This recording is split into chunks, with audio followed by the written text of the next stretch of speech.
Oi, viajantes da vida! Você já parou para pensar? Você é mais terreno ou é mais espiritual? Na nossa próxima viagem, nós vamos fazer uma reflexão com Allan Kardec, aqui no Evangelho segundo o Espiritismo, sobre onde está o nosso coração, onde os nossos sentimentos nos levam. Então, enquanto roda a vinheta, você já aproveita, se inscreve aí no canal, acione o sininho para receber as notificações dos próximos vídeos. Deixa um like agora, se não gostar você pode mudar para dislike no final e depois ou agora comente. Deixa um comentáriozinho aí embaixo para dizer se você gosta, se você não gosta desse nosso trabalho. Desde já, obrigado e boa viagem!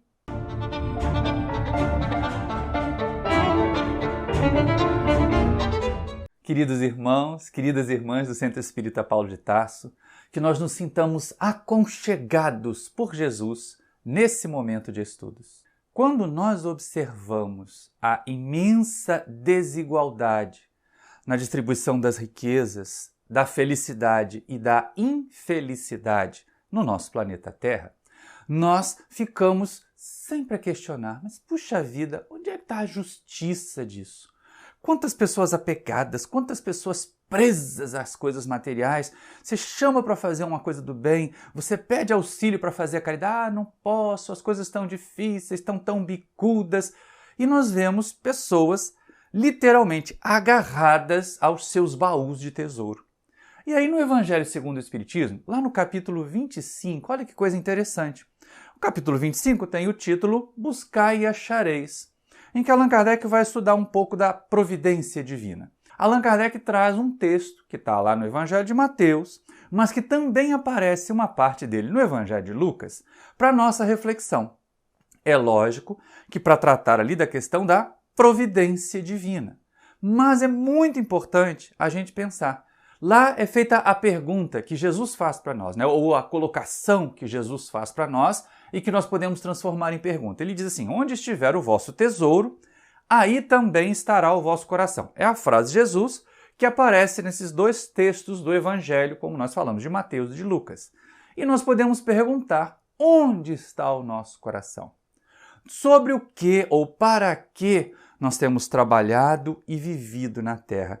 E é isso que é interessante. É bom a gente colocar o texto dentro do contexto, porque Kardec pinça alguns versículos do Evangelho de Mateus, mas como a gente disse, esse finalzinho, esse onde está o vosso tesouro, aí também estará o vosso coração, aparece no Evangelho de Lucas, num contexto diferente.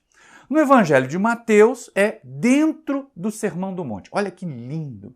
O Sermão do Monte já é uma obra-prima de doutrina cristã. Mas esse trecho em que Jesus fala da providência já serviu de assunto, já serviu ou já deu margem para que nós fizéssemos outros estudos. Inclusive um dos que eu mais tenho o prazer de fazer, que é dos lírios do Senhor. Vocês vão ver a capinha do vídeo aqui, vale a pena buscar lá quem tiver interesse em saber como nós nos transformamos em lírios para o Senhor Jesus. Mas está dentro do mesmo contexto, é o mesmo momento. Essa colocação de Jesus a respeito dos tesouros e dos lírios. E aí nós vamos ver no Evangelho de Lucas uma situação ligeiramente diferente, que é aquela em que Jesus está fazendo referência a várias propostas de desapego. Não apenas essa colocação de onde está o nosso tesouro, aí está o nosso coração. Mas por que nós nos afligimos? Por que nós ainda ficamos tão preocupados com os interesses materiais? E é exatamente aí. No capítulo 25, Allan Kardec dá o título Olhai os pássaros do céu, mas ele vai nos remeter a um trecho do Evangelho de Mateus que discute isso. E ele começa exatamente com essa colocação. Mateus relata que Jesus disse o seguinte, olha só, não acumuleis tesouros na terra, onde a ferrugem e os vermes comem, e onde os ladrões os desenterram e roubam. Acumulai tesouros no céu, onde nem a ferrugem nem os vermes os comem. Porque onde está o vosso tesouro, aí também está o vosso coração. Então, aqui a gente começa a perceber o seguinte, os interesses terrenos, os tesouros terrenos, estão tão sujeitos a perecer, não é? Afinal de contas, gente, tudo o que faz parte do mundo material, tudo o que é material, até o nosso corpo, é transitório. Não fica permanentemente. As mais magníficas construções, as obras de engenharia mais bem preparadas, mais modernas no seu tempo, hoje ou são ruínas ou são peças de museu. Estão lá conservadas para manter o contexto histórico dos povos, mas a sua funcionalidade já é reduzida. Nós não teríamos condições hoje de viver nos castelos da Idade Média, com aquelas passagens, com aquele ambiente mais insalubre, com pouca ventilação. Hoje nós temos necessidade de uma estrutura diferente. Então, tudo que é material é transitório. Tudo que é espiritual fica com a gente. Aí é a questão de Jesus. Não acumular tesouros na terra, não se apegar demais aos interesses materiais e cultivar os tesouros do céu. Aí vem, mas o que é isso? O que é tesouro do céu? Será que eu vou ter que fazer distribuição de cesta básica, dar muito passe para acumular bônus hora? Porque de vez em quando, nós espíritas, lemos metade de uma frase num livro espírita muito bom, como por exemplo Nosso Lar, e já criamos toda uma história em torno disso. Então inventaram que bônus hora é dinheiro de espírito. Não é, gente. Bônus hora não é dinheiro de espírito. Ali é uma referência, é uma analogia que André Luiz é obrigado a fazer para que a gente possa realmente entender como é a relação de trabalho no mundo espiritual. E como para realizar coisas, como para ter direitos, como para avançar em mais liberdade, em mais autonomia, os espíritos precisam ter mais responsabilidade e mais carga de dedicação ao bem. Só isso. Ninguém fica imaginando acumular bônus hora para depois comprar um duplex com piscina em Nosso Lar, como eu costumo brincar em outras palestras. Mas voltando ao texto de Mateus, esse que vocês têm aqui do ladinho, a gente começa a perceber assim, olha, não acumular tesouros na terra. Por quê? Porque eles são perecíveis. E aí Jesus faz a referência de como eles são perecíveis, né? Os vermes comem, a ferrugem corrói, os ladrões desenterram e roubam. Nem enterrar tesouro adianta mais, porque os ladrões vão lá e roubam. Agora, os tesouros do céu, os ladrões não podem roubar, os vermes não podem comer, a ferrugem não pode atacar porque não é metal, porque não é matéria. E que tesouros do céu são esses? Essa é a questão. Mas esse é um contexto interessante. Jesus fala isso logo no começo da apresentação a respeito dos valores da providência divina. E Allan Kardec, que vai discutir isso no Evangelho segundo o Espiritismo, traz essa informação muito bem. É uma exaltação à providência. Essa proposta de Jesus que a gente tem ali de não acumular tesouros na terra não quer dizer um abandono dos interesses materiais. Não é um voto de miséria, hein, gente? Tem que entender bem isso. Não é voto de miséria. Nem é voto de pobreza. Ah, eu quero ser pobre, eu quero ser um mendigo. Calma lá, não é por aí não. A gente já vai entender. A gente vai caminhar aqui e vai fazer essa relação de prioridade entre os dois tipos de tesouros. Mas olha que interessante, é na exaltação à providência divina que a gente vai entender a referência que Jesus faz ali. Ele traz a continuidade do texto. Allan Kardec traz para nós a continuidade do texto de Mateus, dizendo o seguinte: não vos inquieteis, pois, dizendo, que comeremos, ou que beberemos, ou com o que nos vestiremos, como fazem os pagãos, que andam à procura de todas essas coisas. Porque o vosso Pai sabe que tendes necessidades delas. Então, essa é uma questão para a gente considerar. Muitas vezes a gente diz, eu não posso, como é que vai ser amanhã? E se faltar? Então eu tenho que guardar agora, porque se faltar... Gente, tem gente guardando calça boca de sino, né? Blusa Saint-Tropez, aquelas coisas bem da década de 60, porque pode voltar à moda. E tá lá dando traça, tá lá juntando bicho. Então, os vermes comendo, né? Parecendo de novo essa referência aí aos vermes comendo. É essa a questão. Muitas pessoas, ali os pagãos, estão referenciados às criaturas apegadas exclusivamente à vida material.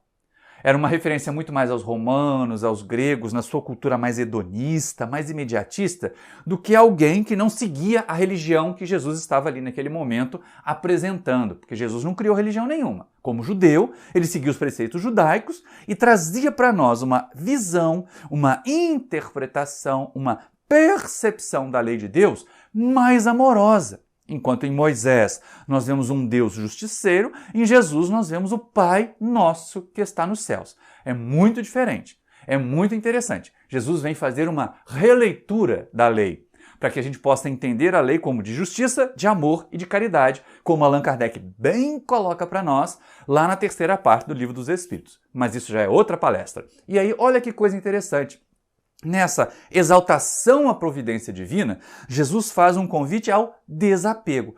Os pagãos, as criaturas apegadas ao mundo material, apegadas às sensações do corpo, se preocupam, às vezes se atormentam com o amanhã. Mas Jesus faz uma proposta diferente. Ele diz o seguinte, olha, vosso pai sabe que tem necessidades.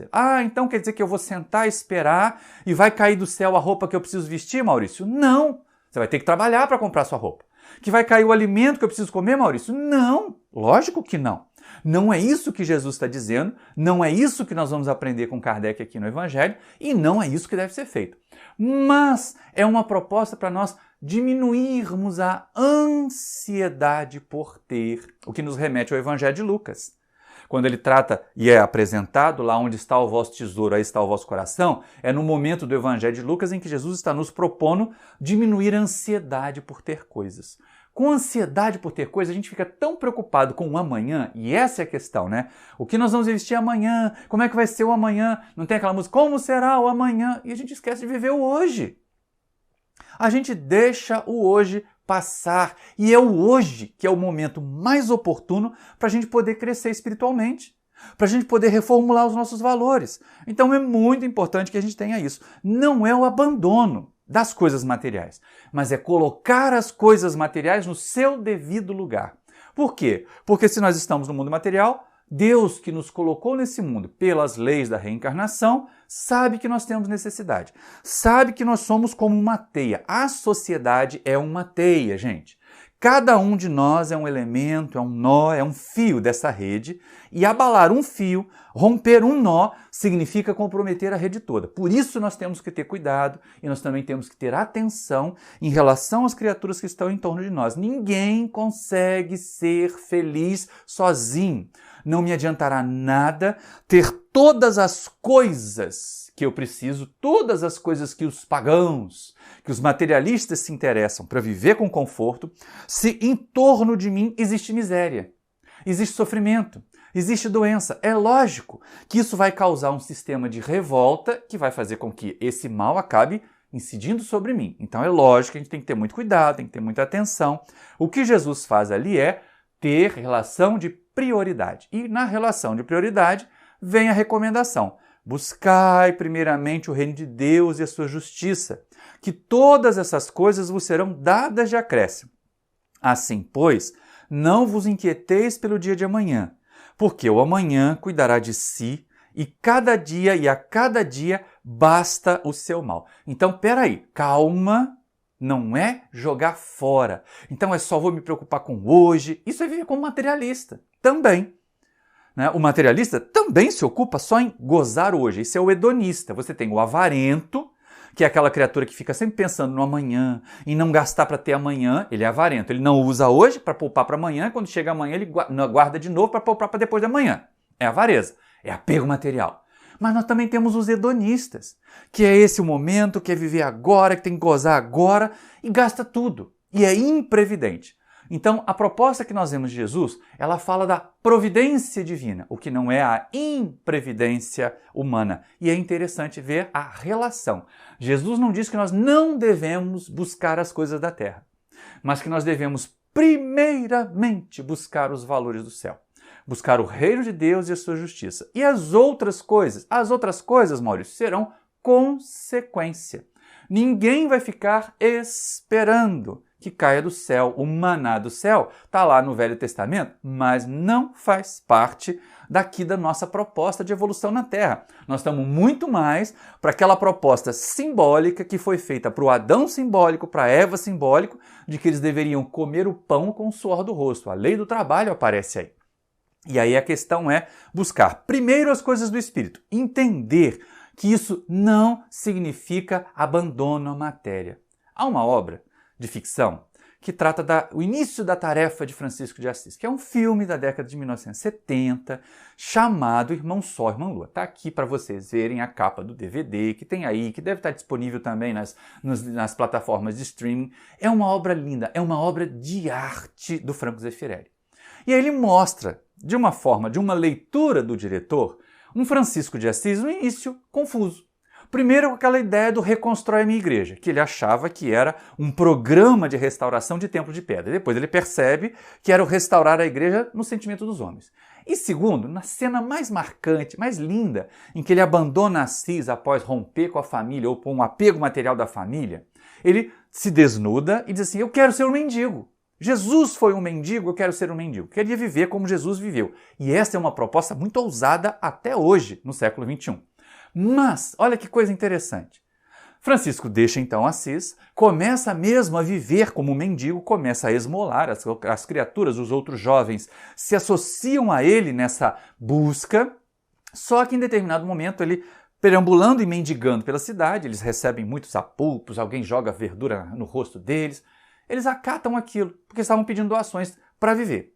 Só que Clara, um dia de chuva, sai e entrega a ele um pão.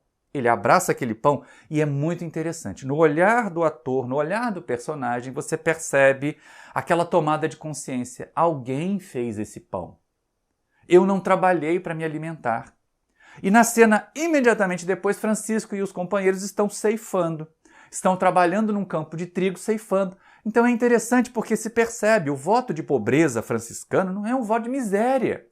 Não é um voto de dependência, não é um voto de abandono das coisas materiais, mas é uma percepção de que as coisas do espírito devem vir primeiro e as coisas materiais serão consequência de um trabalho sereno, de um trabalho harmonioso que nós façamos a partir da serenidade alcançada com as coisas do espírito. E é aí, então, que nós entramos na discussão de Allan Kardec no Evangelho. Até o item 6 desse capítulo 25, nós temos os textos de Mateus. Do item 7 no 8, Allan Kardec vai fazer os seus comentários, vai fazer as suas observações. E a primeira coisa que o codificador chama atenção é que cuidar-se ou entregar-se à providência divina não significa a imprevidência terrena. Tanto que o título do capítulo é Buscar e Achar. Buscar e achareis. Ou seja, ninguém vai ficar parado esperando e nem só olhando em volta, esperando a coisa aparecer que a gente necessita. Todas as criaturas têm que realizar o trabalho de buscar, têm que se movimentar, confiar na providência divina, sim. Sentar e esperar que as coisas caiam do céu sem a gente fazer esforço, não. A lei é de trabalho. E Allan Kardec ainda comenta, levada ao extremo, essa confiança cega na providência divina faria com que a sociedade estagnasse. Faria com que ninguém trabalhasse, com que não houvesse progresso. Olha só que coisa, gente. Se todo mundo que ouviu Jesus falar isso tivesse sentado e esperado o pão chegar, o leite chegar, o alimento chegar, a roupa chegar, nós estaríamos até atrás da sociedade judaica daquela época. Estaríamos em condição das cavernas. Porque era simplesmente sair colhendo o que a natureza nos desse e viver daquelas migalhas. Mas não, nós nos sentimos impulsionados a trabalhar mais, a realizar mais, e é isto que Kardec chama atenção aqui no Evangelho. Deus não nos deu as faculdades da inteligência, as habilidades do corpo físico, para que elas fiquem inativas, para que a gente cruze os braços, para que a gente fique esperando que alguém nos dê. Então saiam dessa, vamos sair, na verdade, saímos todos nós. Não são só para vocês que eu estou falando isso, eu estou falando para mim em primeiro lugar. Vamos sair todos nós dessa condição de acomodação. Não, Deus proverá. Deus proverá a partir do nosso trabalho. As mãos ativas, a mente ativa. E é isso que o codificador fala. As faculdades humanas precisam ser ativas para produzir o que for necessário. Mas e aí o progresso material, o que vai fazer? Progresso material não é ruim.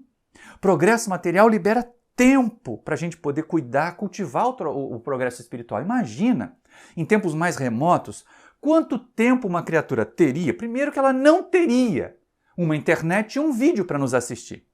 Então ela não teria tempo para isso, porque tinha que acordar antes do sol nascer, ou para ir para a lavoura, para cultivar, ou para caçar, ou para pescar, para cuidar do alimento. Depois que capturou o alimento, que matou o animal, que plantou, que colheu, tem que ir lá preparar o alimento. Ora, sem energia, sem tudo feito à força do braço. As criaturas chegavam ao fim do dia exaustas.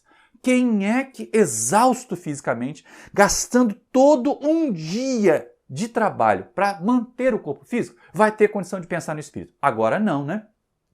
Agora os recursos materiais nos trouxeram mais conforto, mais tempo. É lógico que a gente ainda não aprendeu a usar bem o tempo livre, mas isso é outra coisa, é outra palestra. Mas aqui a gente tem que levar em conta isso. Faculdades sempre ativas, é o que o codificador chama a nossa atenção. Temos a inteligência, temos as habilidades físicas para transformar o ambiente à nossa volta, para produzir conforto, para produzir bens materiais, sim, para o nosso necessário. E aí que vem a chave, identificar necessário, identificar supérfluo. Então, entender, colocar inteligência, colocar as habilidades em ação, sim.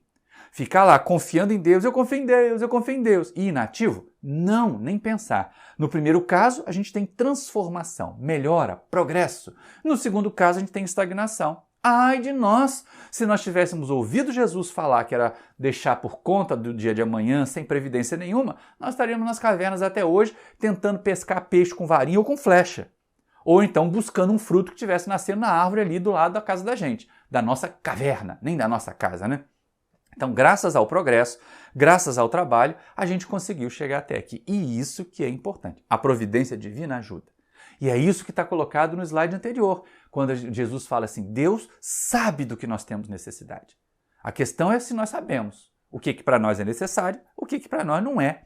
E essas são questões que a gente vai ter que trabalhar ainda nesse estudo de hoje. Mas olha que coisa interessante, né? Quando o codificador fala a respeito de a espiritualidade ajudar, ajuda. Que Deus ajuda? Ajuda. Ah, então ele manda para mim a comida que eu preciso? Não. Muitas vezes o que vem não é auxílio material. Vem a inspiração, vem a inteligência a se desenvolver, vem mais força, equilíbrio moral para a gente achar a solução dos problemas e vencer as dificuldades. Essa é a ajuda da providência. Não imaginemos Deus mandando um saco de alimentos para nós. Mas ele nos proporciona a inteligência para que nós possamos cultivar mais, produzir mais, no mesmo trato de terra fazer com que haja mais produção de alimentos, para que a gente tenha mais conforto e com mais conforto tenha mais tempo para cogitar dos valores do Espírito, para buscar o reino dos céus e a sua justiça antes, entender que isso aí é prioridade. E essa é uma questão. O que são esses tesouros da alma? O que são esses tesouros do céu? A primeira coisa que a gente precisa fazer. Tá? Que a gente tem que entender que os tesouros do Espírito são prioridade, beleza, são prioridade. Agora, a gente está encarnado, a gente precisa se vestir, a gente precisa se alimentar, a gente precisa realizar a vida material. Então é lógico que os tesouros da terra não são causa de perdição. O que causa a nossa infelicidade, o que causa a chamada perdição, é o apego excessivo às coisas da terra. Então, esse nosso questionamento, onde está o vosso tesouro, aí está o vosso coração, ele é um alerta, mas não é uma proposta de abandono. Nós temos necessidade das coisas materiais para viver, para garantir a vida na terra. Afinal de contas, a reencarnação, como dizem os amigos espirituais, lá na questão 167 do Livro dos Espíritos, ela serve para o progresso contínuo. Ela está aí para a gente poder também, na questão 132, mudar ou realizar a parte que nos cabe na criação. Nos dois casos, a proposta é de evolução. Então é lógico que o campo material é escola para o progresso da alma. Mas se nós estamos no campo material, nós temos que satisfazer, alimentar esse corpo, senão ele adoece, cuidar da saúde desse corpo, senão ele adoece, vestir adequadamente esse corpo, até por uma questão de saúde, uma questão de respeito à convivência social, tudo isso. Agora, que os dois tesouros são importantes, a gente não vai negar. A questão é que Jesus propõe para nós uma relação de importância.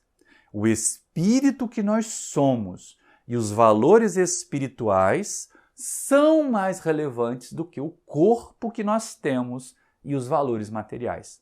Feito isso, entendido isso, isso aqui nos remete até lá para o Evangelho de Lucas, quando ele fala a respeito da ansiedade por ter. O problema é a ansiedade por ter. É gastar tempo demais querendo ter coisas. Não tem gente assim, não, quando eu me aposentar eu vou trabalhar no centro. Tem gente que fala isso. A gente observa também as pessoas assim, não, eu primeiro preciso ter a minha carreira consolidada, depois eu vou fazer trabalho espiritual. E aí não faz nada nunca, porque está sempre tentando consolidar a carreira, está sempre tentando, depois vem os filhos, depois vem cuidar da família e nunca cuida do ser espiritual. Essa desproporcionalidade, essas muitas horas de trabalho em função de ter e escassez de tempo para ser é que é o problema. O problema não é o conjunto de tesouros materiais, não é o acúmulo de bens materiais na medida certa, dentro do necessário, naquilo que nós precisamos discernir do que é necessário para nós. Porque até essa, quando a gente acumula demais, surge uma outra preocupação. Como conservar? Como evitar que se apropriem? Como garantir a permanência daquelas coisas materiais? Em vez da gente possuir as coisas, a gente passa a ser possuído por elas. Caso simples, que eu já também uso em palestra, né? Imagina a criatura que gasta toda a energia, gasta tempo para comprar um carrão. Depois, quando chove, ela não sai porque o carrão está limpo. Quando está com problema, ela não sai com o carrão porque a estrada está esburacada. E ela fica presa dentro de casa. Ela é refém do carrão. Ela é refém da casa chique. Então, como é que nós temos agido? Será que as nossas 44 horas de trabalho por semana para garantir o sustento deste corpo transitório, da nossa vida material, que é transitória, não são suficientes? E são necessários, tá, gente? Não vamos abrir mão do trabalho, não. Agora, das 44 horas, quantas a gente faz sobrar o resto do tempo? Das outras horas do dia, da semana? Vejam bem, 44 horas por semana de trabalho. E as outras horas? O que a gente tem feito delas? Porque tem muita gente que diz assim, eu não posso, eu trabalho demais, não dá para eu ir na reunião no centro durante a semana porque eu estou trabalhando, porque eu tenho que fazer hora extra, porque eu tenho problemas materiais. É compreensível. Aí depois, não, mas eu não posso também colaborar no final de semana, porque como eu trabalho demais durante a semana, eu só tenho aqueles 2 dias da semana para poder, do final de semana para descansar. Com descanso, repouso, faz parte da lei do trabalho. Agora, não tem gente que está descansando demais, não? Vocês não acham que tem gente que está alegando cansaço demais, falta de tempo para as coisas espirituais? Chama para uma balada. Aliás, eu estava assistindo um estudo ontem muito bom lá no espiritismo.net. Está aqui de novo a vinhetinha dele para vocês poderem ver e ir lá consultar no portal. E aí o companheiro estava falando, olha, você convida uma pessoa para ela ir para uma festa, para uma balada, para um jantar com tudo de graça, rapidinho arruma tempo. Convida para fazer campanha do quilo. Não posso, está difícil, hoje não dá, eu tenho outro compromisso. Então, essa diferença de valores, é isso que a gente está fazendo um julgamento equivocado. Nós precisamos ter mais juízo. Juízo em relação à escolha daquilo que é prioridade para nós.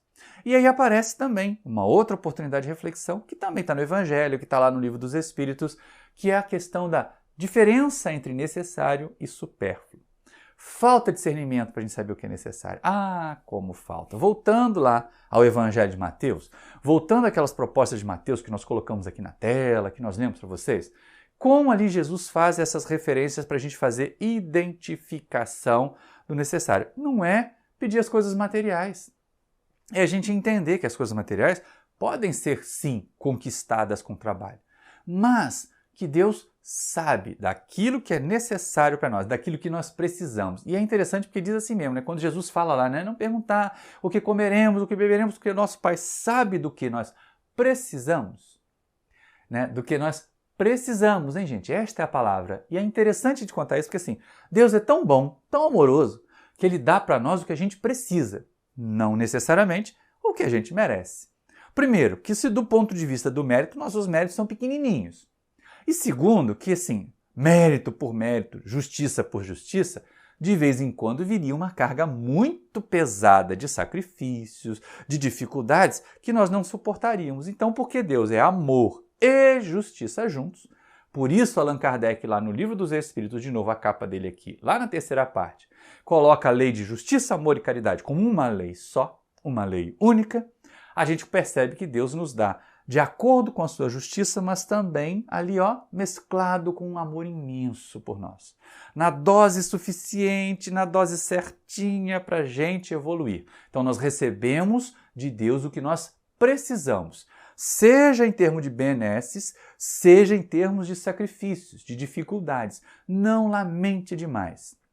O tempo que se gasta lamentando, como eu estou sofrendo, como está difícil, como está doendo, é tempo que a gente poderia utilizar melhor fazendo o bem.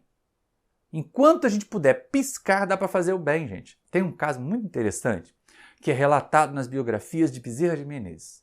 O nosso benfeitor querido, o pai dos pobres, como se dizia lá no século XIX, veio de suas tarefas, se doando, se colocando à disposição dos seus semelhantes o tempo todo. Até que, em 1900, ele tem um processo grave, um AVC, e fica totalmente paralisado na cama. E olha que interessante. Em vez das pessoas irem lá visitar Bezerra, na prévia da sua desencarnação, porque isso aconteceu em janeiro de 1900, ele desencarnou em abril de 1900, né? As pessoas iam para lá para desabafar. Iam para lá para contar para ele os seus problemas, mesmo sem ele poder responder. Ele ficou imobilizado, não conseguia falar, não conseguia articular, ele só piscava e deixava correr pequenas gotas de lágrima dos seus olhos. Mesmo assim, as pessoas se saíam reconfortadas. Então, eu estou dizendo, mesmo se a gente só puder piscar, só puder deixar sair uma gotinha de lágrima do canto do olho por empatia, por simpatia e fraternidade em relação ao sofrimento dos outros, a gente pode fazer o bem. E é isso que é a advertência feita para nós. Na justiça divina, nós vamos receber aquilo que nós necessitamos, que o nós merecemos. O trem vai ficar meio complicado aí. O problema não está aí. O problema, como diz Allan Kardec, é que a gente não para no necessário. Tenho o suficiente para me alimentar, tenho o suficiente para me vestir, mas eu quero mais conforto. Ah, mas eu já tenho uma televisão, mas eu quero outra maior. De vez em quando nós encontramos e precisamos mesmo pôr freios, principalmente na nossa juventude, porque muitos dos nossos filhos, e é um alerta para todos nós pais e mães, muitos de nós tivemos a nossa infância em momentos de grande dificuldade, de grandes privações materiais. E aí chegamos à idade adulta com aquela ideia, meus filhos não vão passar pelos apertos que eu passei. Se meu filho quiser queijo, ele vai ter queijo. Se meu filho quiser iogurte, ele vai ter iogurte. Se meu filho quiser roupa, ele vai querer... E a gente vai dando tudo. E aí a gente sabe o seguinte, os nossos jovens, alguns dos nossos jovens, é lógico que nós não vamos generalizar, mas boa parte dos nossos jovens, das nossas crianças, eles até sabem o preço das coisas, mas eles não sabem o valor. Não tem aquelas historinhas assim da criança de 4, 5 anos, ah, mamãe, eu quero aquilo, ah, não tem dinheiro nesse momento, ah, usa o cartão, como se o cartão fosse resolver todos os problemas. Eles já estão com 5, 6 anos fazendo isso conosco, dando essa cartada, assim, ah, usa o cartão, resolve desse jeito. Então eles sabem o preço, mas eles não sabem o valor. E o valor está associado ao tempo de trabalho, à relevância daquele bem para nosso crescimento, para o nosso desenvolvimento. Isso eles não conseguem avaliar. Então é bom de vez em quando a gente botar um pé no freio aí. Porque senão a gente começa a achar que tem que ter tudo, e cada vez mais e mais. E de vez em quando é assim, ah, pai, olha só, essa televisão já está com 5 anos, está na hora de comprar uma nova. Mas meu filho, a televisão ainda está funcionando. Ah, o controle remoto não funciona mais, mas você liga e desliga lá no botão, aguenta aí um instante. Muitos dos excessos que a gente faz de gastos acabam resultando em danos para a nossa sociedade, para o nosso ambiente. Se está sobrando para alguns, se tem excesso, se tem supérfluo para alguns, está faltando o necessário para outros. Essa é uma questão importantíssima. Certa vez, perguntaram a Mohandas Karamchand Gandhi se a Terra era suficiente para atender às necessidades de todos. Porque a grande preocupação era o crescimento da população da Índia, o crescimento da população mundial e a escassez de alimentos. E ele responde assim, não, a Terra é dadivosa e ela é suficiente para atender às necessidades de todos. O que a Terra não comporta e não dá conta é da ambição de alguns. E a mesma coisa aparece lá nesses itens que nós estamos estudando do Evangelho segundo o Espiritismo. Allan Kardec até fala assim, a Terra é boa mãe. Ela nos proporciona tudo.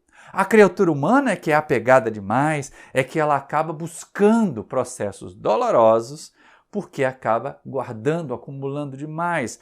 E aí vem a prisão do ter. Ah, como ter aprisiona. Como conforto amolenta. Ah, se eu não tiver que levantar para trocar de canal é melhor, então troca de TV. Aí joga a TV velha fora. Então a gente começa a perceber essa necessidade de reflexão a respeito do que é necessário, do que é supérfluo e uma melhor distribuição da riqueza material. Muitas vezes a gente diz, mas isso aqui é para o meu conforto. É verdade, mas dá para ter tanto conforto assim, paralisar as energias do corpo, sabendo que no seu bairro, ou no bairro vizinho do seu, ou na periferia da sua cidade, tem uma família que hoje não vai conseguir fazer 2 refeições. Alguns não vão conseguir fazer nenhuma refeição. Então a gente tem que ter muito cuidado. Não é ser mesquinho, não é ser avarento, não é nós não nos permitirmos determinados confortos, determinados avanços tecnológicos em nosso benefício, mas vamos cobrir as necessidades dos outros também. Ah, mas todo mundo tem que ter o mérito, todo mundo tem que ter o trabalho. Sim, mas todos que partiram do mesmo ponto.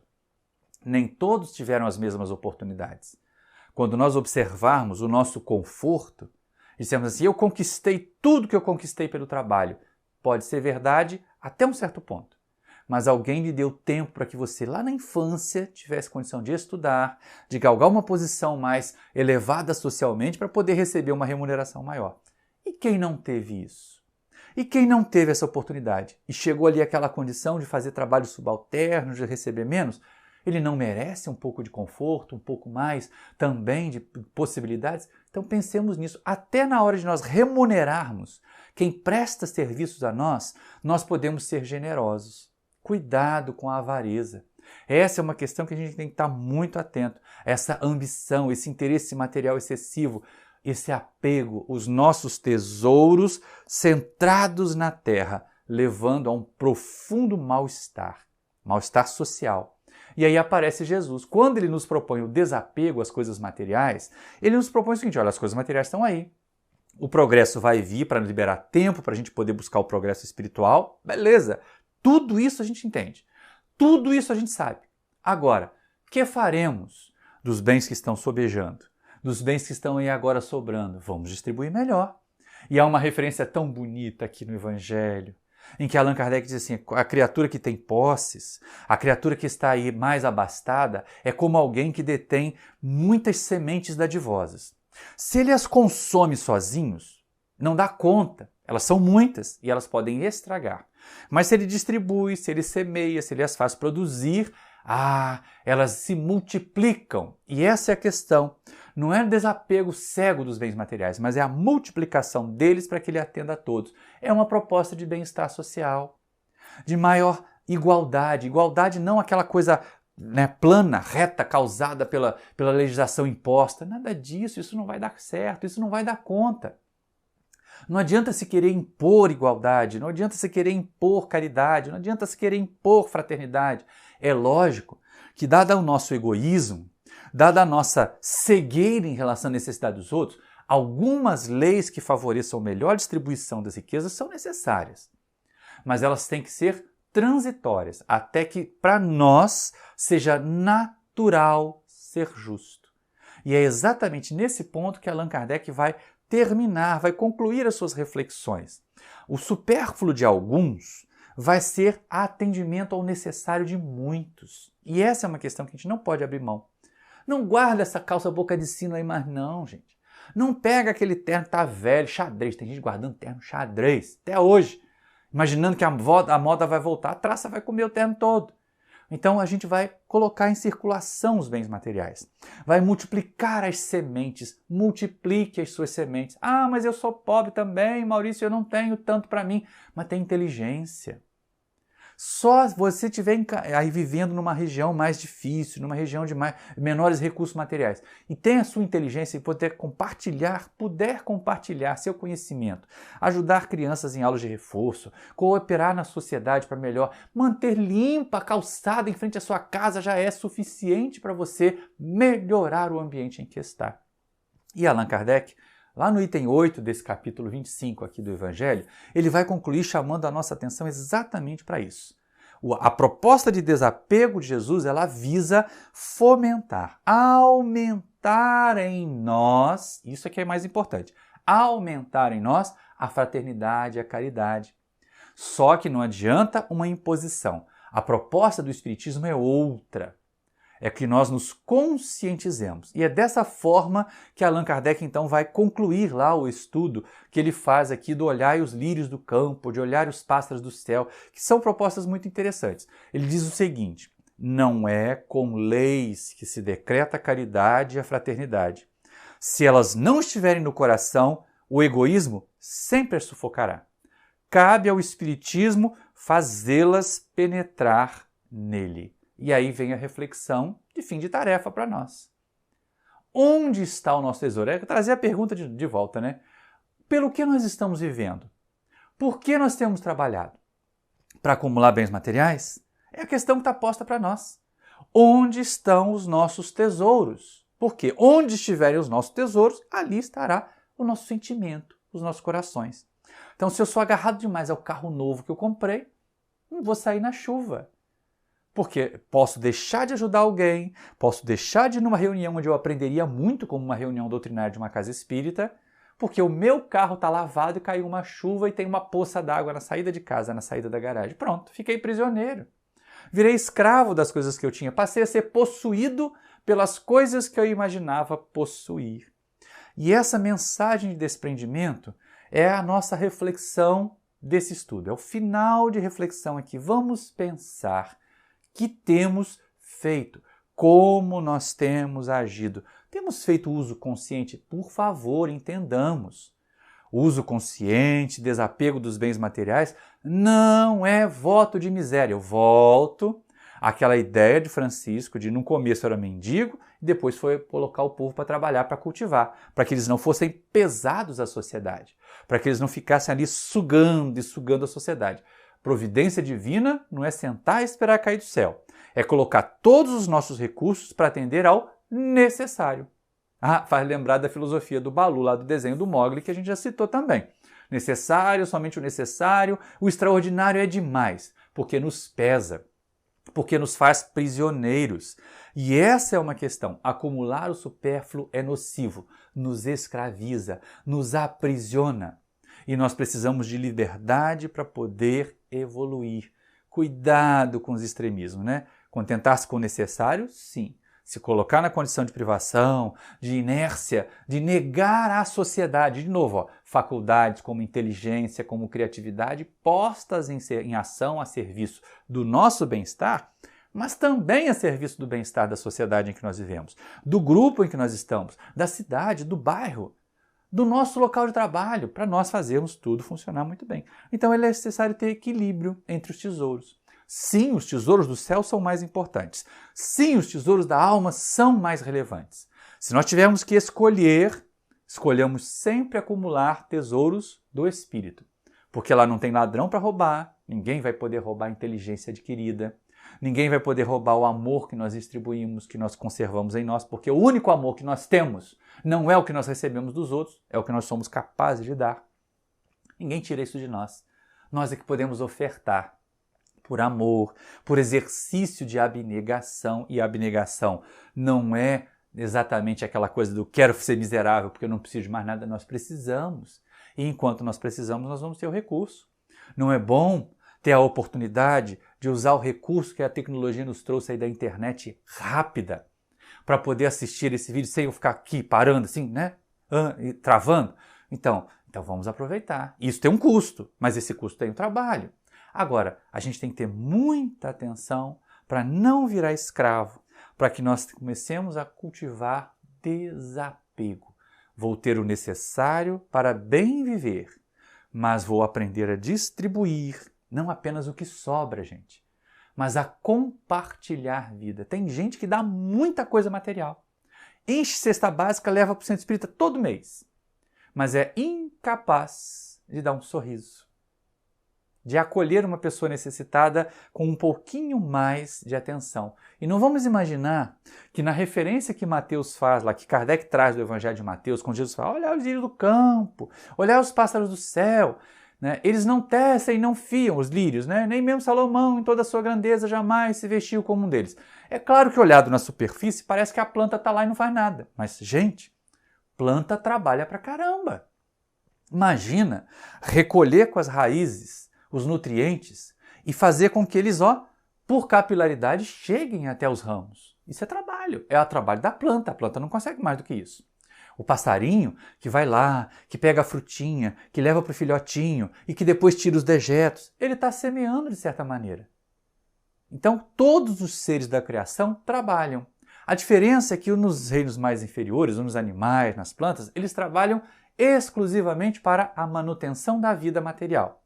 Nós que já somos espíritos temos vida espiritual. E aí é a hora de considerar então que tesouro nós buscamos. Desapego da providência divina? Sim, a providência vai nos prover. Desapego das coisas materiais para buscar as coisas espirituais. Sim, isso é necessário. Mas também é importante sermos previdentes. Cuidado. Poupar, sim. Ser escravo do ter, não. Poupar para o dia de amanhã. A gente pode adoecer, é verdade. Os nossos corpos podem não corresponder mais ao tempo de trabalho, verdade. Mas olhar os lírios do céu, olhar os pássaros, né? Olhar os lírios do campo e olhar os pássaros do céu. Olha eu invertendo o trem aqui, né? Mas é porque realmente é uma proposta de desapego, é uma proposta de crescimento da alma, do ser espiritual que nós somos. E é exatamente porque trabalha para manter o seu ninho, para alimentar a sua prole, é exatamente porque trabalha para transformar muitas vezes lodo, água suja em seiva e seiva em flor, que os lírios trabalham, que os pássaros trabalham, e porque eles cumprem a tarefa que lhes foi designada neste mundo material, eles se desenvolvem. Nós ainda temos que desenvolver o ser espiritual que nós somos. Daí o nosso trabalho material ter que estar associado também ao nosso trabalho espiritual. Não é abandono da vida material. Aquela proposta de vida ascética, de se isolar num templo, de ficar só na casa espírita dando passe, bebendo água fluidificada, ou então tomando passe, que é pior ainda do que só, né, achando que dando passe vai ficar muito melhor. Mas sendo um papapasse, sendo um bebedor de água fluidificada, sendo um assistente, plateia de palestra pública, isso não nos edifica, não nos leva a crescer. É necessário trabalhar, fazer na medida do possível e equilibrar. Onde estão os meus tesouros? Se pergunte. Será que eu, porque trabalhei a semana inteira, vou me recusar a acordar mais cedo um dia, ir à casa espírita, participar da reunião, colaborar como eu puder? Ir à sua igreja aí, você que não é espírita, que está assistindo a gente, vai lá, continue servindo.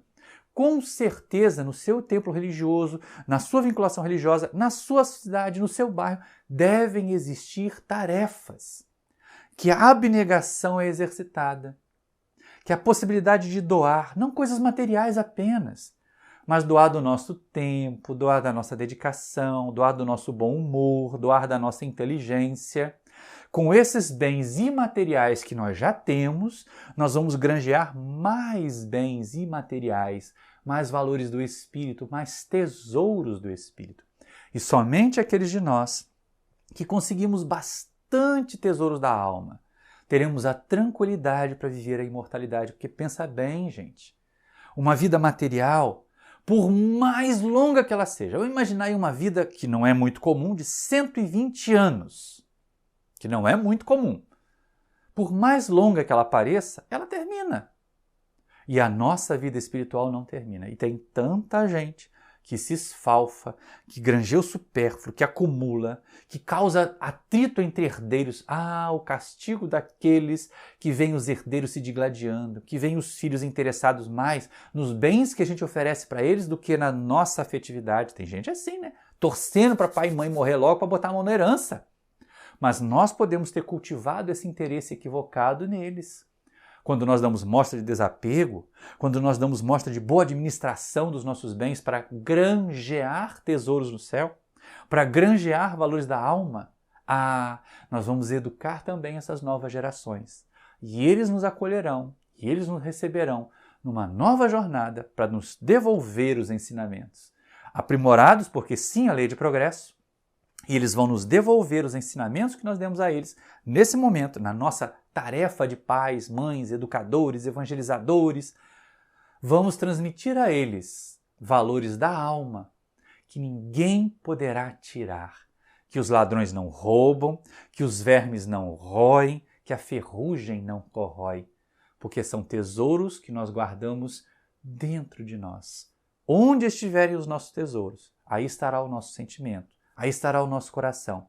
Se nós colocarmos mais interesse, se nós colocarmos mais valor nos tesouros da alma, meus irmãos, minhas irmãs, que alegria, que felicidade saber que passamos pela vida material, que utilizamos a vida material como escola bendita para o nosso crescimento e que chegaremos ricos de valores do alma, valores do espírito ao mundo espiritual quando esta vida terminar.